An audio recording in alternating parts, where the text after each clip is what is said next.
This is the first of 7 cities that were built for the gods. This was one of the largest ancient cities in the Americas, with its vast walls and great towers reaching towards the heavens. But what many do not know is that this city was built by people who thought they were helping their God reach his throne. It was built for him to be able to observe his creation. This city was also strategically placed to act as a point of communication between the gods and men. Some archaeologists have even suggested that this structure could have been used for rituals that helped control the weather. Each layer has its own name. The bottom layer is called the place of the feathered serpent, while the second level is known as the city of the sun. And at the very top, we have the palace of the moon. Together, these 3 levels created a sacred space where the divine and earthly realms intertwined. But there is another theory that suggests something else entirely. Some say that these platforms represent 3 different stages of a Mesoamerican king's journey from the earthly realm to the heavens. They say that each level symbolizes a different phase of his life, with the lowest level representing his birth and humanity, the middle level showing his divinity and power, and the highest level signifying his transformation into a god.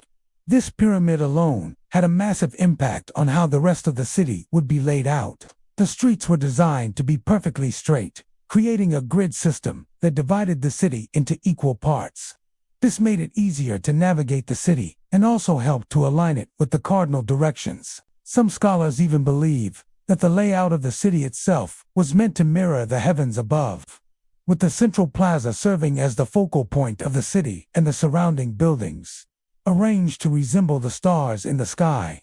Everything about this place was carefully planned out, and nothing was left to chance. The next city was so grand that when the Spanish conquistadors arrived, they thought it was the legendary city of gold. The city was so large that it took 2 weeks to explore all of its nooks and crannies. Its main temple pyramid was over 65 meters tall, making it taller than the Great Pyramid of Giza. In fact, it was once the tallest man-made structure in the world. But the city wasn't just big. It was also beautiful. Its buildings were adorned with intricate carvings, and the whole place was bustling with activity. There were marketplaces, ball courts, palaces, and more.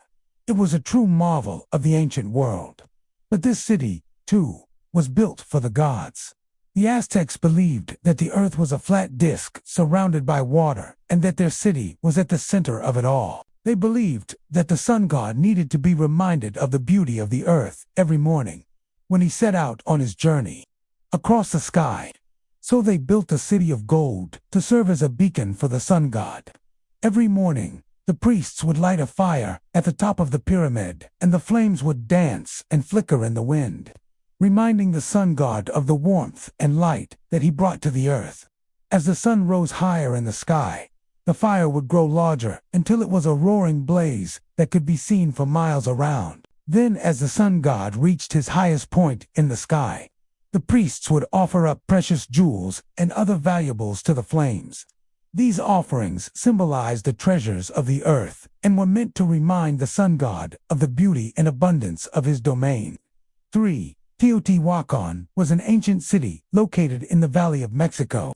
It was founded around the year 100 BC and became one of the most important cities in Mesoamerica. During its peak, the city covered an area of 22 square kilometers and had a population of around 200,000 people. Teotihuacan was home to several impressive structures, including the Pyramid of the Moon and the Pyramid of the Sun, which were among the largest pyramids ever built. The city was also well planned out, with wide avenues and large plazas. It was truly a sight to behold. However, this city wasn't built solely for religious purposes. Instead, it was built for trade and cultural exchange. Back in those days, trade was becoming increasingly important to the people living in Mesoamerica. They wanted a place where merchants from all over the region could come together and exchange goods. So they founded Teotihuacan and made it the center of a vast trade network. Merchants from as far away as Central America and the southern Mexico came to Teotihuacan to buy and sell their wares. This made the city incredibly wealthy and powerful.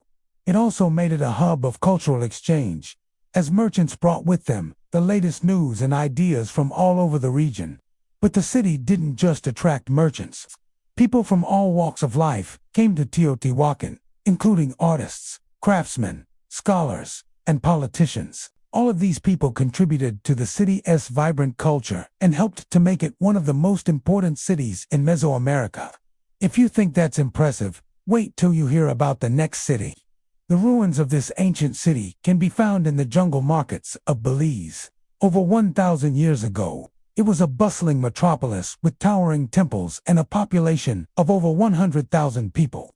But today, only a few weathered stones remain as silent witnesses to its former glory. Legend has it that this city was built in a single night by supernatural beings, though historians now believe that it was actually constructed over a period of several decades. The city was built by a group of Maya kings who ruled over the region from the 8th to 10th centuries AD.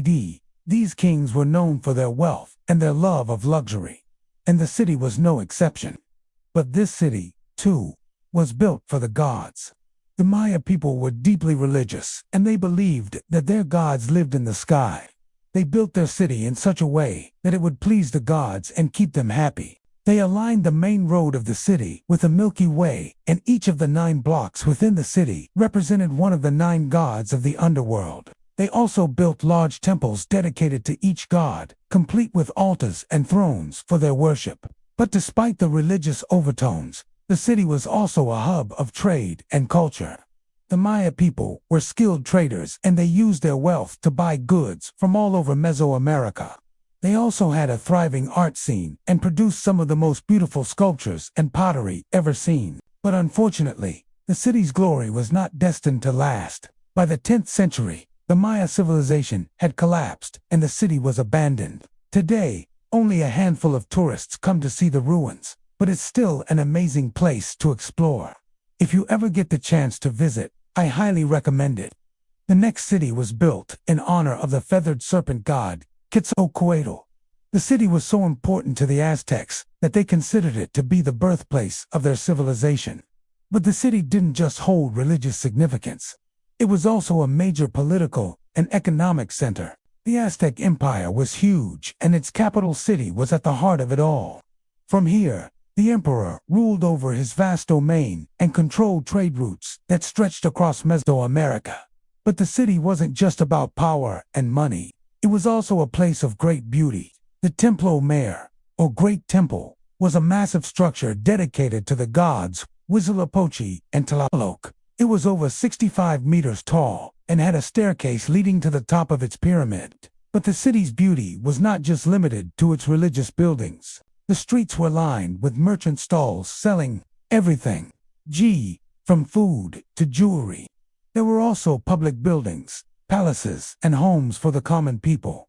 It was a true metropolis. But like all good things, the city's reign was not destined to last. In 1520, the Spanish conquistadors arrived in Tenochtitlan and began to conquer the Aztec Empire. The city was sacked and destroyed, and today only a few ruins remain to remind us of its former glory. Did you know that the Inca were one of the only ancient civilizations to build roads specifically for their gods? This road system was so extensive that it stretched for over 40,000 kilometers and connected the Inca capital of Cusco with every major city in their empire. But this road wasn't just for transportation. It was also a pilgrimage route that allowed the Inca people to travel to sacred sites and pay homage to their gods. The roads were built with such precision that they often followed animal trails and natural paths through the mountains. But the Inca also built bridges and tunnels to connect the different sections of the road network. These structures were made from stone and were so well engineered that many of them are still standing today. The Inca believed that their roads were a gift from the gods, and they kept them free of obstacles so that the gods could travel along them easily. This meant that the roads were also used for religious ceremonies. The Inca would make offerings to the gods at certain points along the road, and they would also perform rituals to ensure safe passage for travelers. The Inca road system was a vital part of their civilization, and it played a major role in their religious beliefs. So there you have it, 5 ancient cities that were built for the gods. These cities show just how much power and influence religion had over the people who lived thousands of years ago. What do you think about these cities? Let me know in the comments below. And if you want to learn more about ancient history, stay tuned for more videos. Thanks for watching.